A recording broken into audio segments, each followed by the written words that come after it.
I came to understand that my ego did not want to be on the record. So my mind got really quiet, and all of that negativity that I had been spewing on myself Mm. started to diminish, and it diminished pretty quickly. I did that exercise specifically to get my ego mind to shut up, and it did. Welcome to We Be the Change, where you'll hear real stories that help you connect more deeply, think more clearly, and live even more courageously. I'm your host, Colleen Akiko, and today we continue our interview with spiritual counselor, practitioner, and teacher, Brenda Heldoorn. This is episode 3 of the series, Living as a Portal of Presence, the Inner Work That Changes the Outer World. We're picking it up at a point in Brenda's experience when she felt raw and super sensitive and needing to protect herself from negativity or conflict.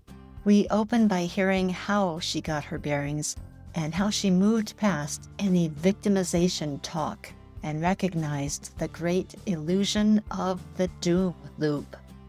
Although this episode is less than 10 minutes long, there are some real treasures here to put in your pocket. So enjoy, and remember, resources and tools for being the change await you 24/7 at songrise.live, SONGRISE.LIVE. Aloha. So, what was in my mind was this replaying loop of beautiful affirmation. And I couldn't listen to commercial radio. I didn't watch TV. I didn't read the news. I just completely removed myself from those influences because I really needed to heal. And I actually have told Melissa Felipe about her role in my healing through her music. Yeah. The other really important thing that this practitioner advised me to do was because I had this incredibly negative self-talk going on within me. And she recommended that I carry around a very small little spiral-bound notebook. And every time I caught myself talking negatively to myself, that I was to write down exactly what it was. Oh my gosh, you idiot. You're so stupid. What's wrong with you? You should have done that. All of these things. And she told me, she said, be relentless. Write down everything. Don't filter it. Don't sanitize it. Write down exactly what it is that you're saying to yourself. Yeah. And I thought that was going to be an impossible assignment. But I was at the point, I was willing to do what I was told. My way that I'd been doing for 40 years didn't work. So I was willing to do what I was told. And within a couple of weeks, I really almost never needed to open the notebook again. Because here's what happens. And I had no idea this would happen. She didn't tell me this would happen. But I came to understand that my ego did not want to be on the record.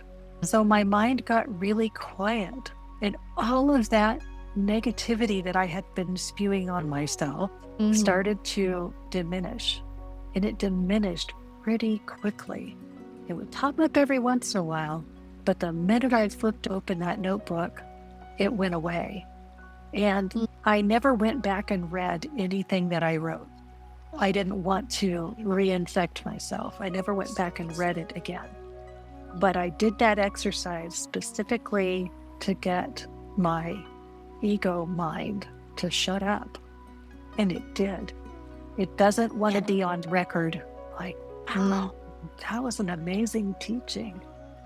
So in the 20-some years since then, I have recommended that a number of times to people who are stuck in a doom loop of negative self-talk. Yes.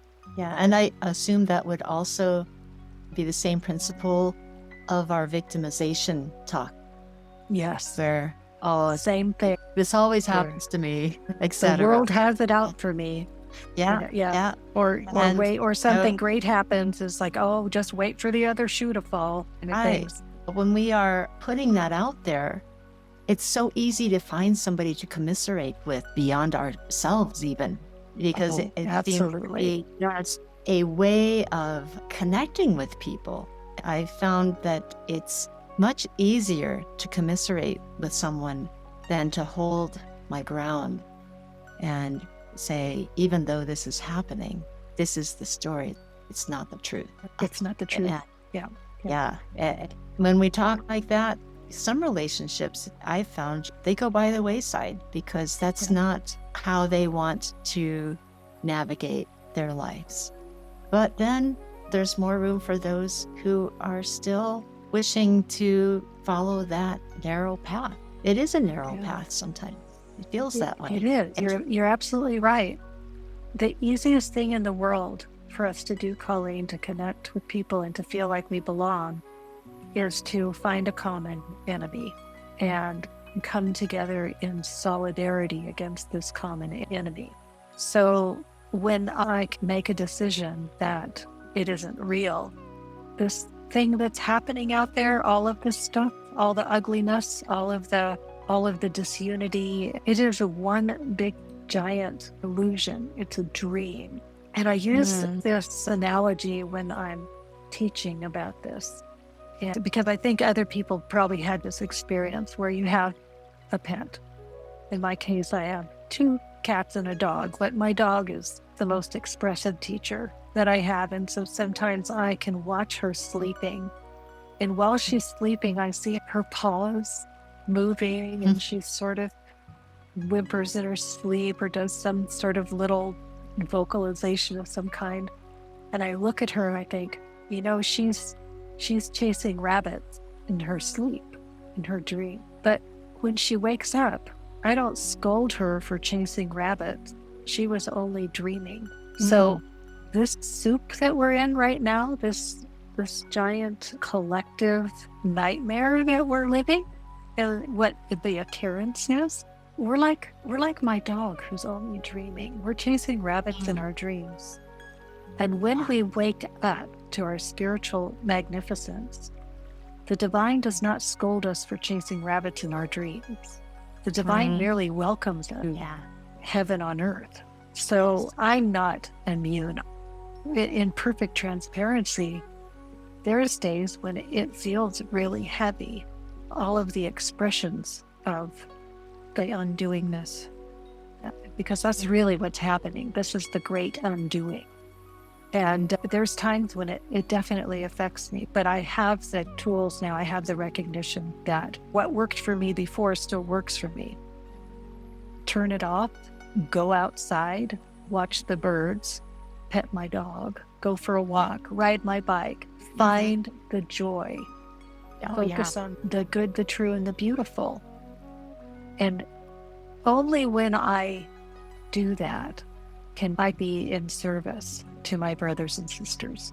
I cannot be in service to my brothers and sisters when I am standing in solidarity with them against an illusion.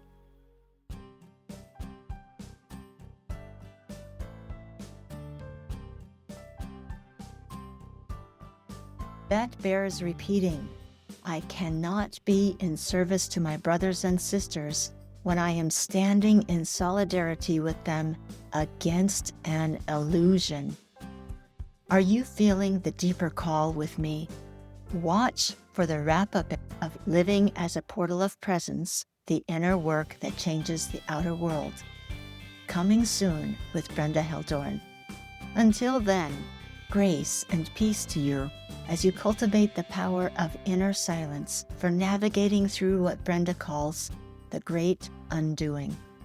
Thank you for joining us, sharing your thoughts, and please subscribe if you haven't already. You're invited to access supportive bonus content, fresh resources, and the free e-guide, Out of Your Head into Your Light, at songrise.live, songrise.live.